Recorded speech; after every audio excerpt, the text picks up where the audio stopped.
नमस्कार साथियों, आप सबका पुनः स्वागत है श्रद्धा एस्ट्रो ज्योतिष में। आज हम लोग कवर करने वाले हैं मीन लगन की कुंडली में यदि शनि तृतीय भाव में बैठे हैं तो क्या फल है। हम ये भी कह सकते हैं मीन लगन की कुंडली में वृषभ राशि का शनि किस प्रकार का फल देता है। तो आइए शुरुआत करते हैं आज की क्लास का। लग्न से गिनते हैं तो ये आता है तीसरा भाव। तीसरा भाव क्या बताता है? तीसरा भाव हमारे मोटिवेशन लेवल, हमारे पराक्रम, हमारे फॉर्मल कम्युनिकेशन इंडस्ट्री, छोटे भाई बहनों को, हमारे बाजुओं के हिस्से को रिप्रेजेंट करता है। और तीसरा भाव बार बार घूमना, छोटी यात्राएं, इस प्रकार की बात भी यहाँ से देखी जाती है। फिलहाल यहाँ पर वृषभ राशि है। वृषभ राशि का जो नेचर है वो सबके साथ मिलकर चलना और कुटुंब को रिप्रेजेंट करता है बाय डिफ़ॉल्ट, जो कालपुरुष की कुंडली है। तो आदमी का यहाँ पर भी जो नेचर होगा अपने जो फॉर्मल कम्युनिकेशन को लेकर बड़ा मीठा स्वर होगा इनका। शुक्र अच्छी अवस्था में होने चाहिए, शुक्र नीच के नहीं होने चाहिए। क्लियर? और शनि यहाँ बैठकर आपको थोड़ा ज़्यादा प्रैक्टिकल नॉलेज की बात करता है और कर्म प्रधान जीवन की बात के ऊपर लेकर जाता है। और शनि क्योंकि टेक्निकल प्लैनेट भी है तो कहीं ना कहीं टेक्निकल गैजेट्स, इस प्रकार की चीज़ों के ज़रिए आप अपने इनकम सोर्सेज को भी बढ़ोतरी कर सकते हैं। क्योंकि एकादश भाव का स्वामी भी है शनि यहाँ पर। एकादश का स्वामी होकर आपके कनेक्टिविटी या डिजिटल कम्युनिकेशन इंडस्ट्री में बैठा हुआ है आकर। क्लियर? और व्यय भाव का स्वामी भी है तो एजेंडा वो व्यय भाव यहाँ से पूरा होगा। तो जीवन में आप अपने तृतीय भाव पर अच्छा इन्वेस्ट कर सकते हैं, यानी कम्युनिकेशन पर। और क्योंकि ये फॉरेन कंट्री को रिप्रेजेंट करता है, फॉरेन लैंड को या दूरस्थ स्थान को रिप्रेजेंट करता है, तो कहीं ना कहीं आपके इनकम सोर्सेज जो होंगे वो आपके मेन एरिया से काफ़ी दूर दूर के होंगे। क्लियर हो गया? वो यहाँ से बात समझ में आती है। और इस काम में हो सकता है आपके छोटे भाई बहन भी, नेबर्स भी काफ़ी मदद करें आपकी, क्योंकि तीसरा भाव हमारे पड़ोसियों को भी रिप्रेजेंट करता है। शुक्र अगर अच्छी अवस्था में तो हमारे नेबर भी बड़े पोलाइट, हंसमुख, मिलनसार होंगे। क्लियर हो गया? और शुक्र यहाँ खुद बैठ जाए फिर तो कहना ही क्या। शुक्र फिर शनि को अपने मन मुताबिक ढाल लेंगे। शुक्र बाकायदा गुरु हैं शनि के, और शुक्र का स्वभाव बहुत मीठा है। शनि का स्वभाव थोड़ा सा रौद्र जरूर है। शुक्र को ज़्यादा परेशान कर सकता है राहु। हालांकि शुक्र उनको भी अपना मित्र मानते हैं, लेकिन वो उसके करेक्टर लेस बनाने के लिए रिस्पॉन्सिबल होता है राहु। तो राहु को शुक्र के साथ नहीं बैठना चाहिए।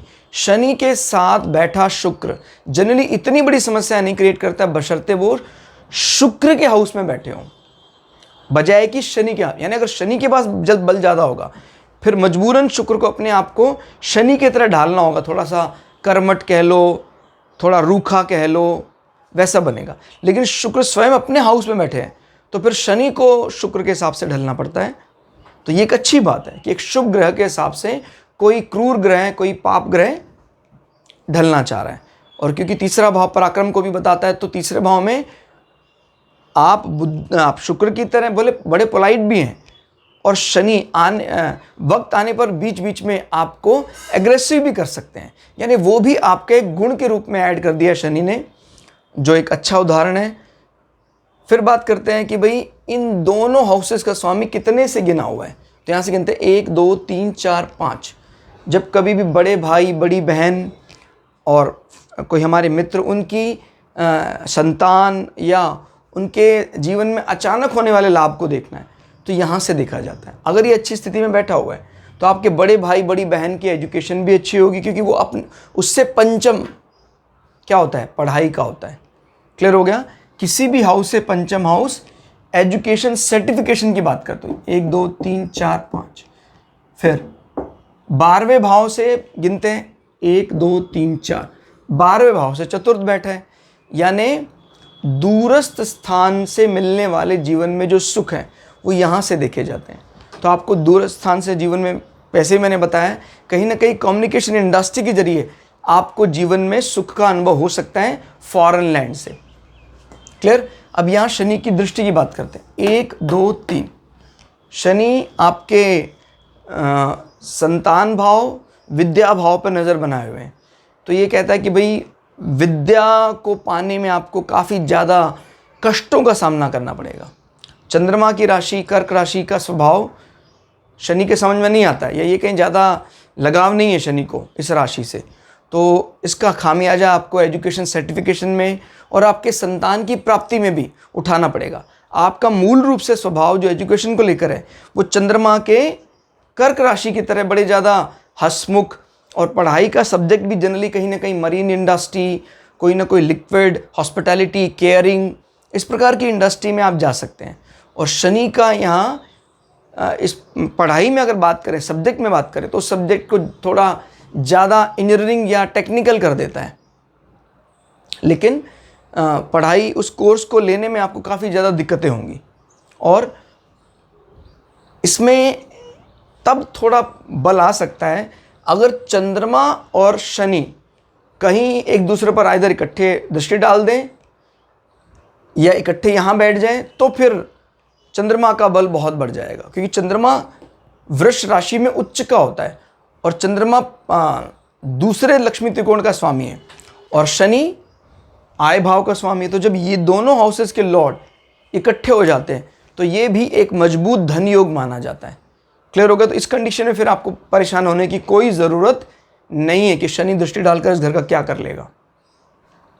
क्लियर? दुष्प्रभाव को तभी ज़्यादा वेटेज देनी है जब इस हाउस नंबर का लॉर्ड बुरी तरह पीड़ित हो। नीच अगर है तो कोई बात नहीं, नीच भंग देख लो, नीच भंग हो गए तभी भी उसको पीड़ित नहीं माना जाएगा। 3, 4, 5, 6, 7 यहां बैठकर शनि वृश्चिक राशि में नजर डाल रहे हैं। तो देखो, जो आदमी की जिज्ञासा वाला पार्ट है, धर्म के प्रति काफ़ी जिज्ञासु होना, चीज़ों को पूरी तरह एक्सप्लोर कर देना, वो अच्छी बात है, लेकिन पिता को कष्ट दिलाएगा, गुरुओं को कष्ट होता है, गुरुओं से बहुत ज़्यादा जानना चाहता है ये।